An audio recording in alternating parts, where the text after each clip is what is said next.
Have you ever found yourself out of the city on a clear night and you go outside, you look up at the night sky and it's full of stars and you think to yourself, what the hell am I looking at? Well, you're not alone because few of us really understand what is going on out there in the universe. Today's guest is one of those people. I'm here with Professor Rachel Webster, Head of the Astrophysics Department at the University of Melbourne, Australia's #1 university and also my alma mater. Rachel, thank you so much for meeting with me today. It's a pleasure. So I thought we could start with a game. I preloaded into ChatGPT a prompt for it to give us 10 general science questions that it would expect a high school student in Australia to know the answers to. So you'll give me the quiz, and I would really appreciate it for my confidence for the rest of this interview if you don't react to how wrong my answers are. So I haven't obviously seen the questions. What causes tides on Earth? Gravity and the sun. And the moon, sorry, and the moon. The moon creates tides. What makes up most of the air we breathe? Oxygen, nitrogen, or carbon dioxide? Oxygen would be an easy answer, but I think it's a trick question, Rachel. I'm going to go with nitrogen. Why are bees so important? Bees are one of the most important creatures that we have on this earth. And if they die tomorrow, there would be massive consequences. One, we wouldn't have honey. And without honey, there would be no bears. Okay, why is the sky blue during the day? During the day, the sun is out and the sky reflects the color of the ocean. Or is it the other way around? Can sound travel in space? Okay, in all of the movies, I see astronauts talking via headphones. So I'm going to assume no. And finally, what happens when you mix vinegar and baking soda? Why does it bubble? Because of chemistry. I can honestly say you would benefit from doing our first year astronomy class. You looked a little bit sad at hearing some of my answers. I think that pretty much helps to set the expectation for how you should explain concepts to me in this episode. How would you explain what it is that your research is focused on and what are the questions you're trying to answer? So I think the thing that I find most interesting is how the things we see out there in the universe came into being. So we know that the universe started out with almost no structure. You know, it was just basically made of hydrogen and a bit of helium. So no structure, no stars, no anything, no us. And then over time, basically stars formed and black holes formed and our sun formed after, generations of stars, Earth formed, and then somehow life started. So understanding all of those questions, I just find, really exciting and fascinating. And there are still quite big gaps in some of those places. Some bits we understand, but there are some bits we really don't understand, and those are the really fun things to think about. How does answering those questions help us in knowing where we're going? That's a really good question. But look, I think I quite strongly believe that if we understand our place in the universe, then a lot of what I think of as, sort of things that separate us and try and pull us apart become irrelevant, right? Because we really understand, first of all, how remarkable the universe we live in, the physical universe we live in is, and then really how much, on the planet Earth, we're all really pretty much the same, even the same as animals, and how critical plants are for our well-being, how integrated we are into what the Earth is. And so much of what's happening today in the world tends to forget that. So I guess I rather naively think that if people understand just how extraordinary, the physical world is, then they'll behave in a much more sensible fashion. And when I watch nature documentaries and see lions and tigers, they do often tear each other apart for food or for space. How is that different to what we're doing to each other as humans right now? To me, the fundamental difference is that, a lion and a tiger can tear each other apart, but they can't wipe out all lions and all tigers, right? And we have now within our capability the opportunity to do just that. It's a much more serious thing, when we start to fight each other. How did you come to be interested in this field?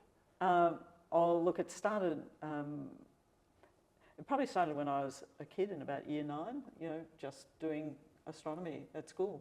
You know, and you know, I mean, it's very beautiful. You know, you see the images, and we now have such beautiful images from some of the telescopes, and just even looking up, as you said in your introduction, you know, looking up at the night sky when you're out of the city, it's incredibly beautiful. And so, just wanting to know what's out there.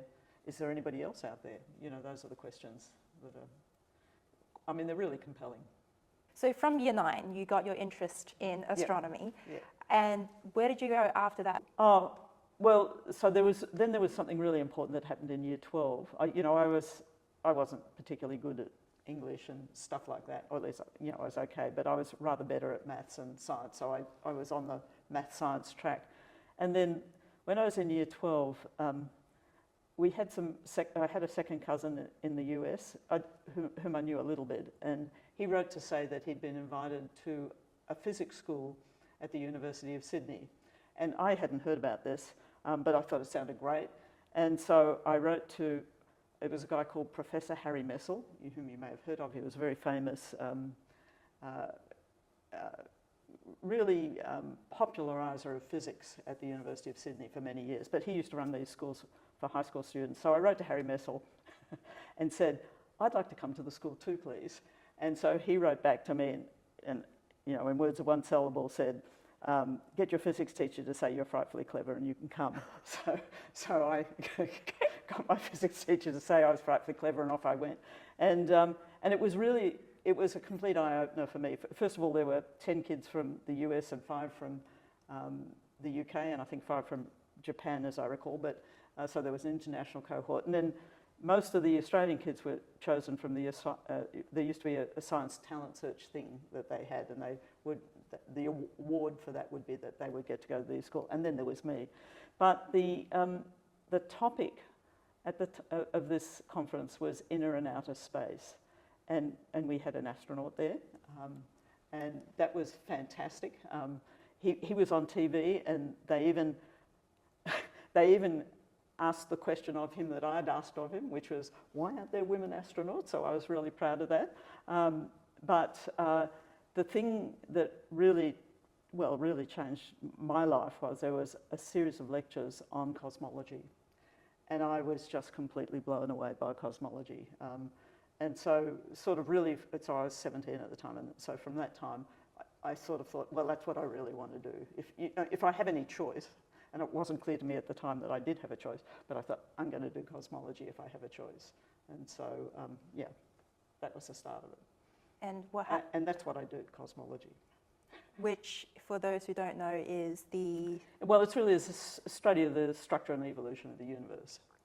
Right, the origin story.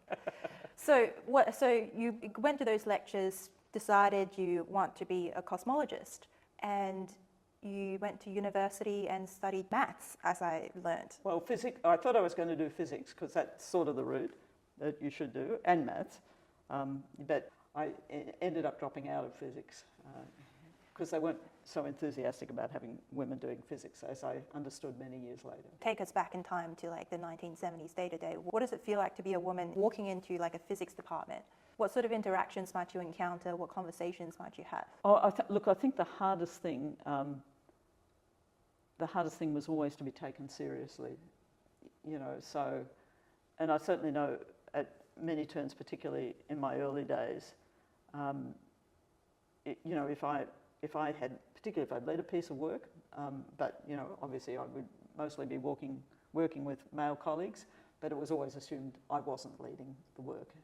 You know, they were my ideas, but it was always assumed, you know, it was their ideas, you know, which is particularly irritating actually, because I mean, usually one has a reasonably clear idea of, you know, what one is thinking and what somebody else is thinking, and yeah, so I think that was always the hardest thing. I mean, I was probably lucky in that the high school I went to was all female, and so I didn't have that, you know, I just assumed I could do anything, and so it always came as a bit of a surprise when other people didn't think the same thing. You've said that from all of the work that you've done, you hope that you've enabled young women to understand they're capable and that they have something substantial and different to contribute to science. What is the different perspective women can bring to science?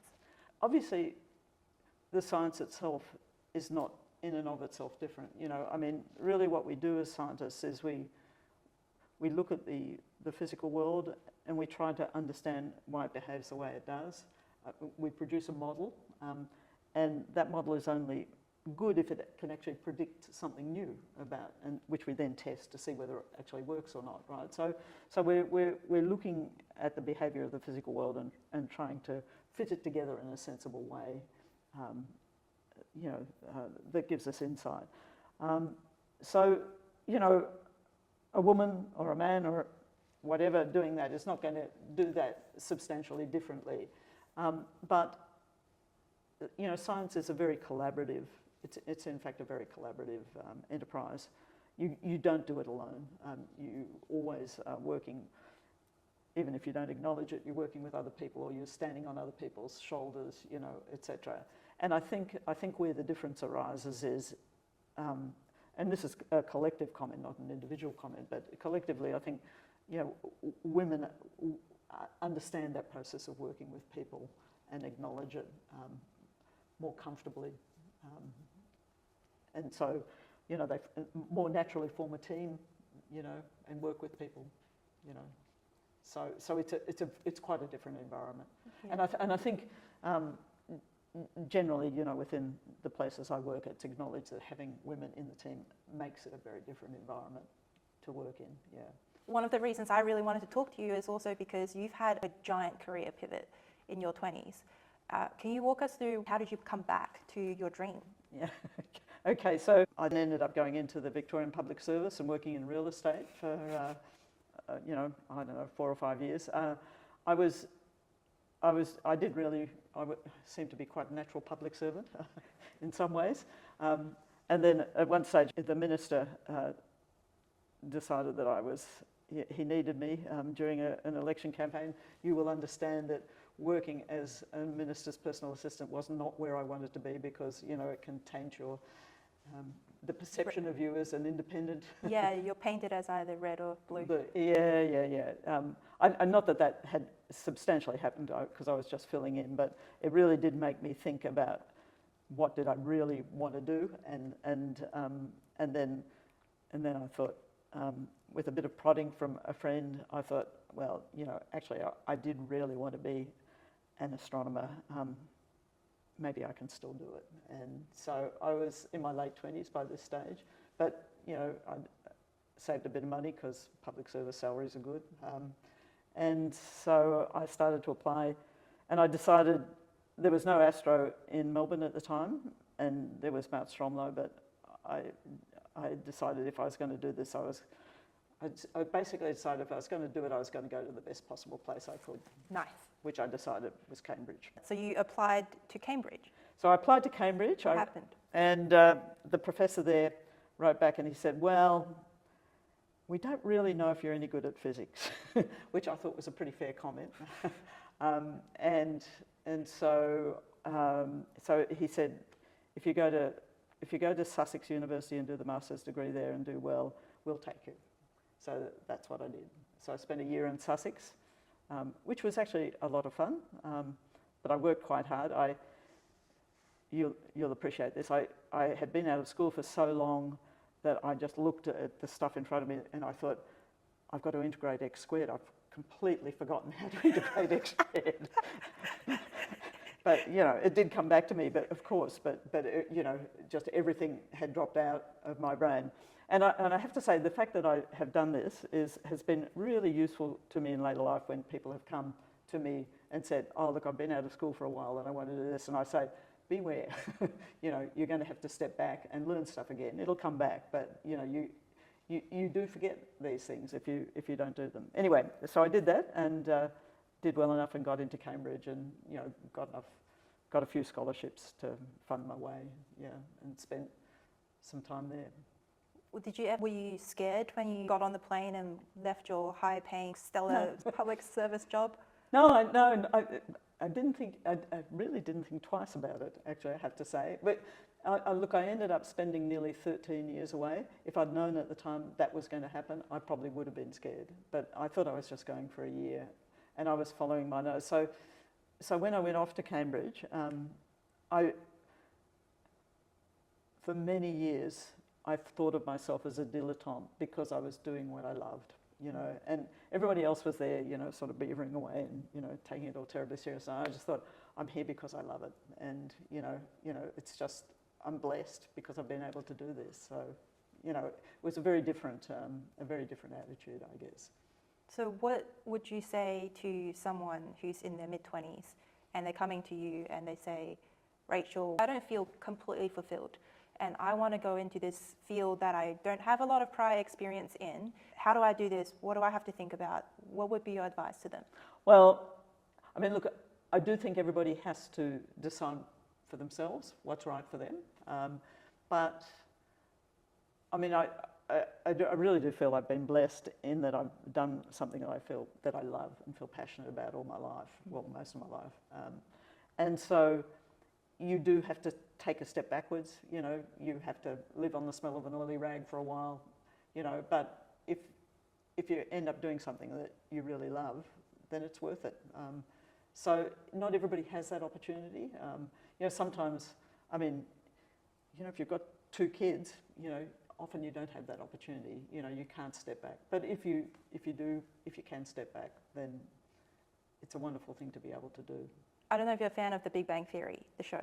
I've watched it a bit. Yeah. Great. Well, so the opening theme song of the show says, the whole universe was in the hot, dense state that nearly 14 billion years ago expansion started. And then the song stops. So my question is, what is going on with the universe today? It's still expanding. So, you know, that's exactly right, you know. And, you know, quite often these you know, shows and, you know, sometimes movies like Interstellar, they really do get the physics right, you know. But yes, it's still expanding.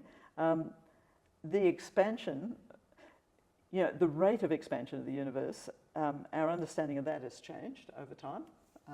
So probably when the show started, we just thought it was a nice steady expansion. We now think that expansion is accelerating. So that's really quite different. If you ask why things are expanding, we don't know. You hadn't thought to ask why it's expanding, but I was more wondering how it's expanding. Is it expanding like a pizza dough? It could be a random expansion on sides. Or is it expanding like a balloon? Might expand uniformly. Okay, it's essentially a uniform expansion, right? I mean, we actually describe the shape of space-time geometrically. So we have geometric analogues, 2-dimensional geometric analogues, although it's obviously in 3 dimensions. But it's expanding, it's basically expanding the same in all places. But it's, and this is where it gets really interesting, it's actually the space-time that's expanding. So if you like, you know, you can think of, you know, galaxies sitting in the space-time, and they themselves are not expanding, right, because they're held together by gravity. But they're moving further and further apart because the space between them is increasing, right? So what does that mean in physical terms? It depends what you understand by what you understand space-time to be, and that's where it starts to get really complicated. And you know, if you just think of it as an empty vacuum, then it's quite straightforward. It's just expanding, but maybe there may be more to it than that, and that's where we start to, you know, delve into some very interesting ideas about, you know, how many dimensions does the universe really have? Is it really 4 or is it 10 or, you know, something like that? Is love one of the dimensions? It should be, but it isn't. So you've actually hit on a very interesting point here. Physicists often say that they're trying to come up with a theory of everything, but it does not include actually having people in it. So their theory of everything is everything except people and all the things that go with having people in it.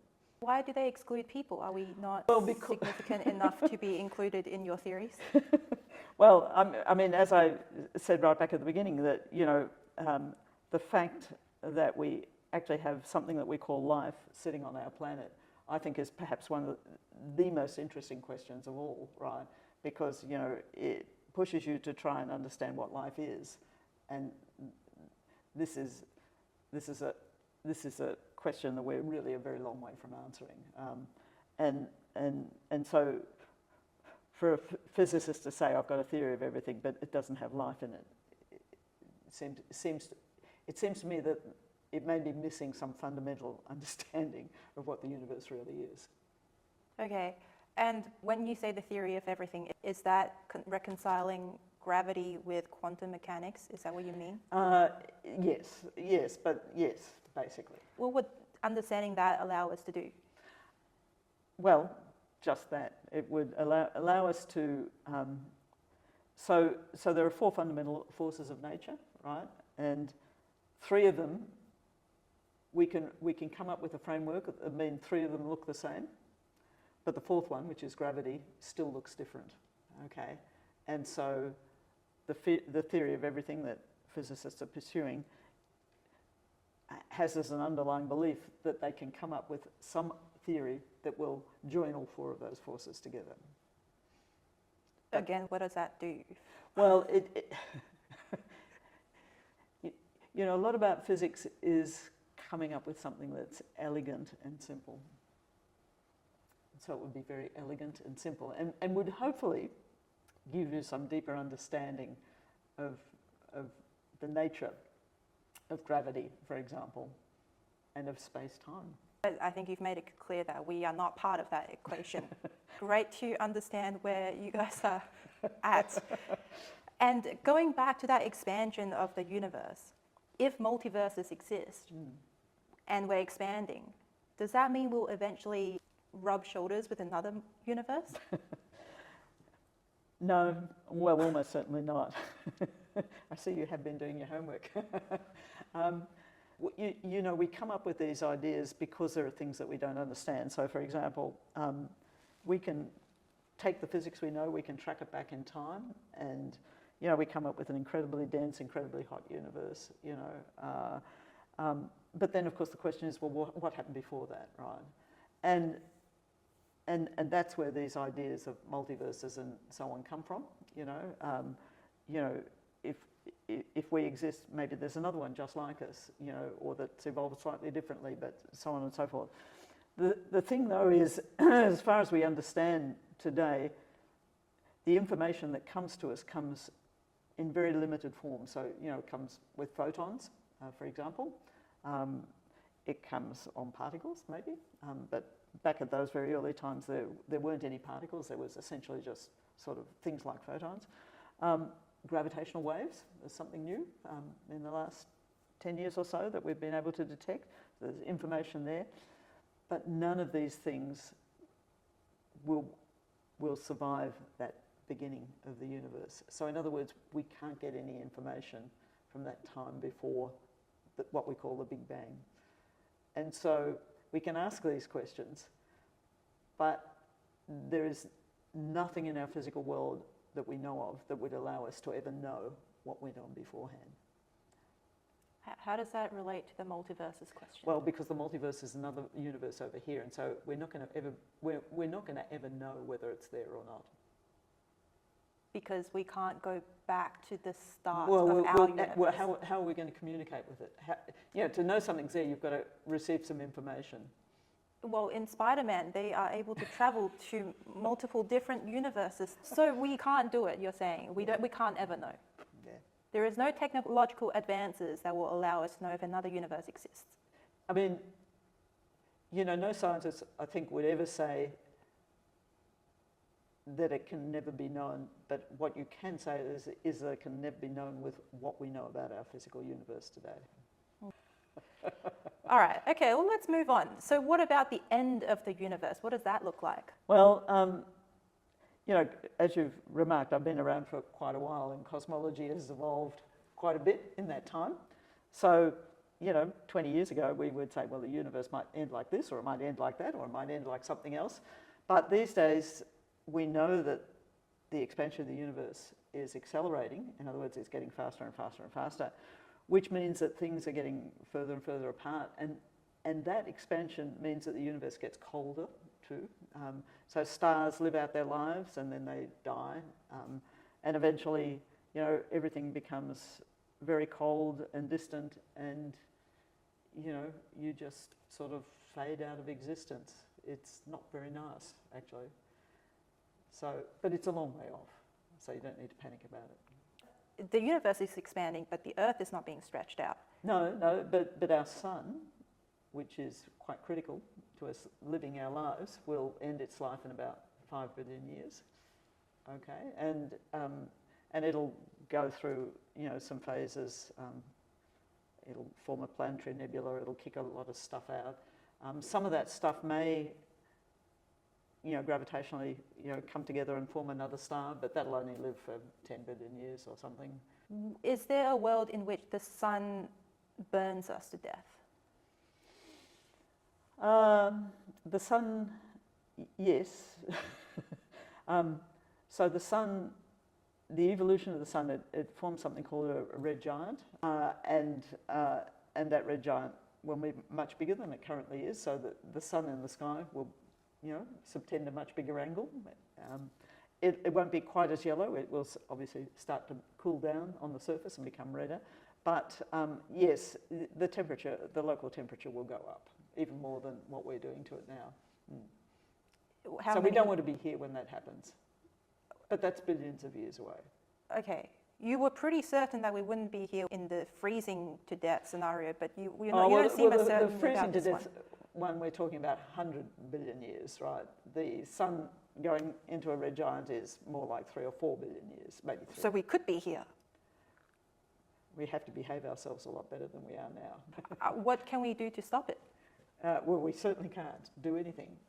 We would be wanting to remove ourselves from this locality and move somewhere else. To Mars, for example. I haven't actually sat down and worked out whether Mars would be too hot either. But yeah, move further out, basically, yeah.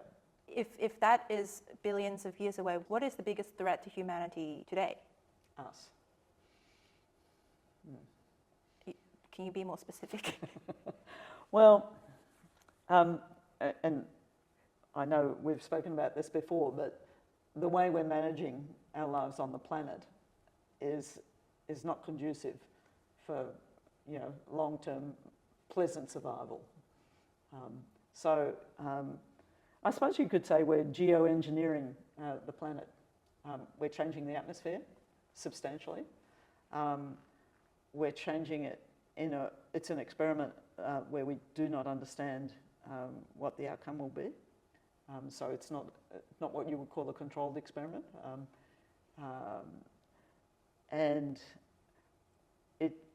unfortunately, it's probably inevitable already that the disruption that we are causing will have social consequences that we're ill-prepared to manage. Just to be clear, you're talking about climate change. I am. When it comes to climate change, I think there's 3 different camps. There's the people who are still skeptical that it is a thing. There are the people who are optimistically trying to do something about it to slow the rate of change. And there's a 3rd camp who are so informed that they've become despondent about the future of Earth. And so they're hinging a lot of the hopes on advanced technologies that will either allow us to geoengineer the climate or something like moving the entire human species to Mars. Not practical. What is impractical about that view? We don't even know if we can live on Mars, let alone getting, I mean, could we get some people there? Probably. Could they survive on Mars? Possibly. But we're what are we, 7 billion now? That's not most of us, I sit pretty much in the middle camp. I think it's a very serious situation. I think the only sensible way to live your life is to try and do something about it. And it won't be, I mean, when you talk about technology, we have the technology within our grasp to do something about it.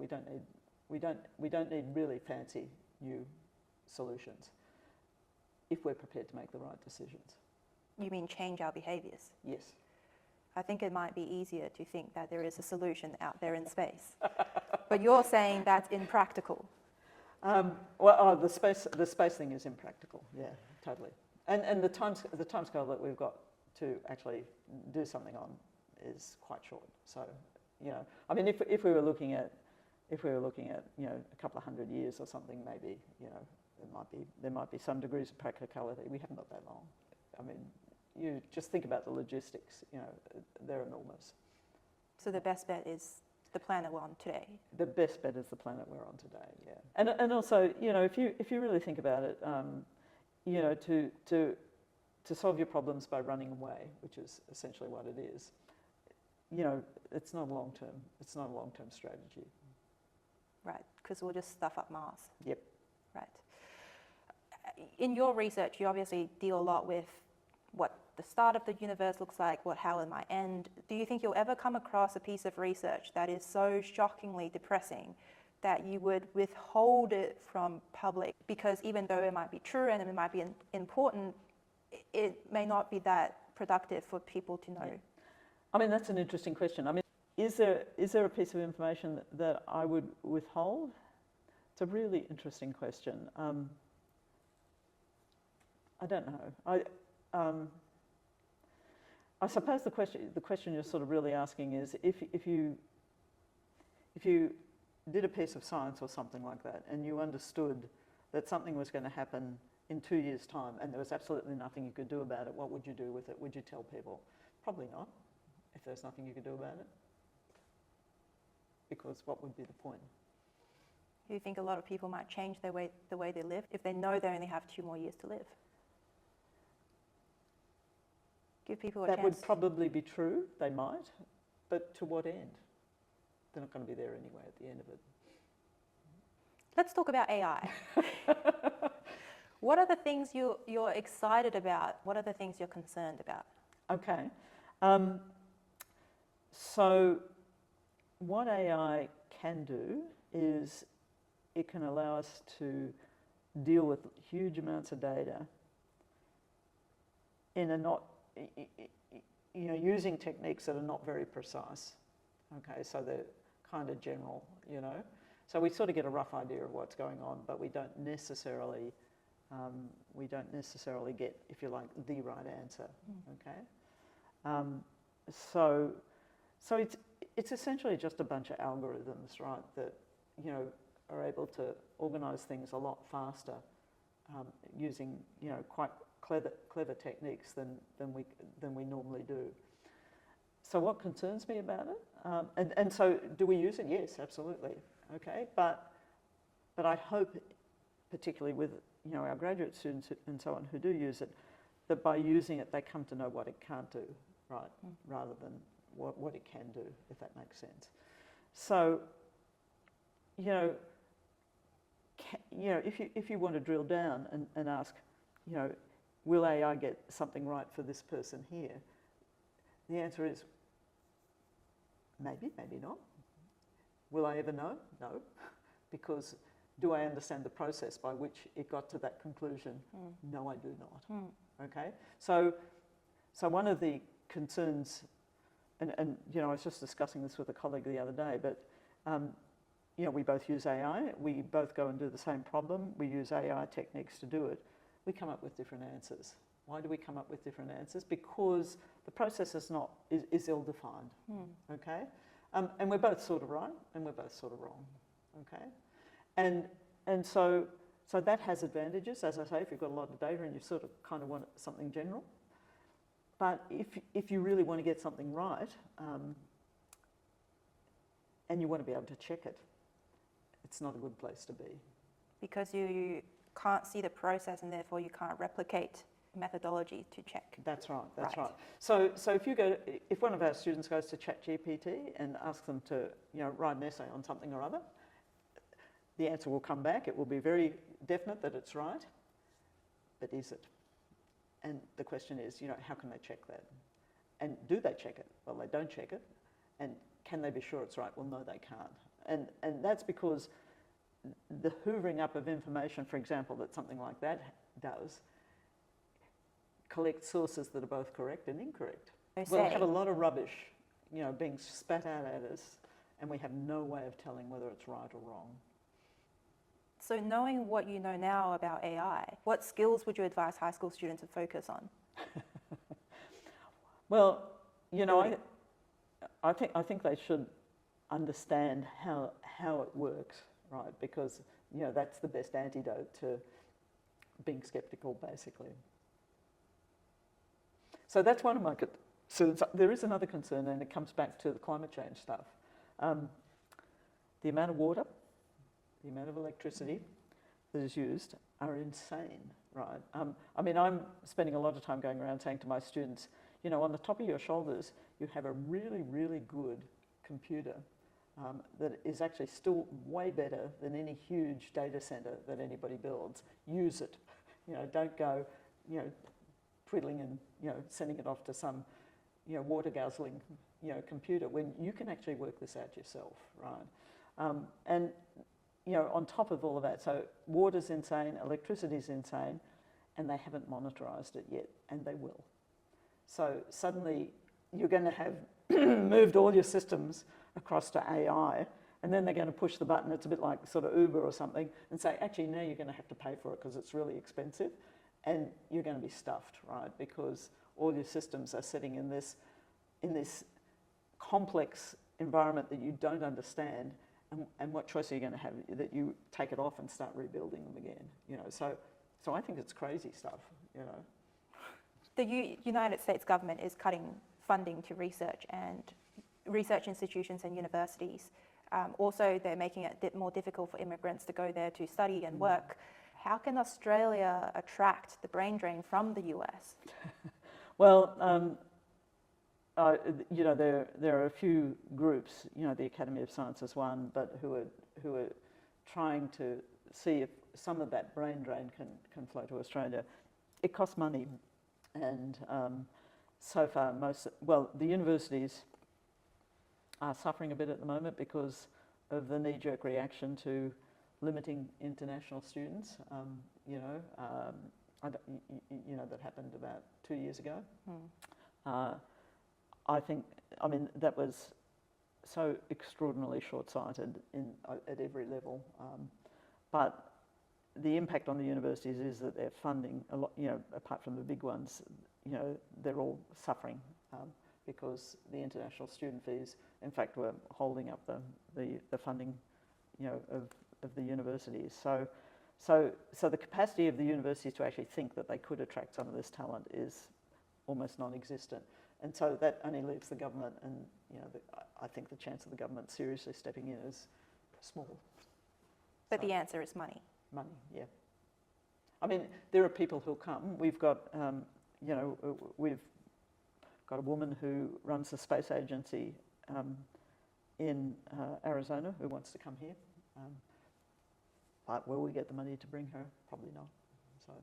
Is there anything at all special about Australia, geographically, that might attract astrophysicists? We're an attractive place astronomically, because we're a very strong community. We're one of the strongest science communities in Australia, in international terms. But I think the most attractive thing about Australia to most people is our social environment, right? And so people want to come here because, like some of the European countries, but we're civilized, it's a nice place to have kids, et cetera, et cetera. So scientists, like everybody else, are human beings, and they mostly prefer to live in a positive environment. So there are definitely Americans and other international people in the US who want to leave, but whether or not we will be able to attract them financially is another question. If aliens exist and they're listening right now to this podcast, what is the one message you would want to send to them? Well, I would be very excited personally if they would communicate with us, because I think if we understood that there were life forms not of this earth, it would really change our relationship with the universe. And I do think there are such life forms. if it's not guaranteed that you will get an answer back and you can only send out one message, what would you tell them about the human civilization? Oh, that's a harder question. What would I tell them about the human civilization?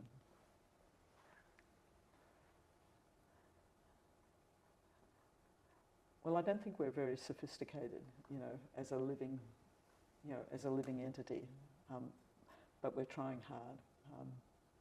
Rachel, thank you so much for talking to me. This has been an absolute honour. Oh, well, thank you very much for taking the time.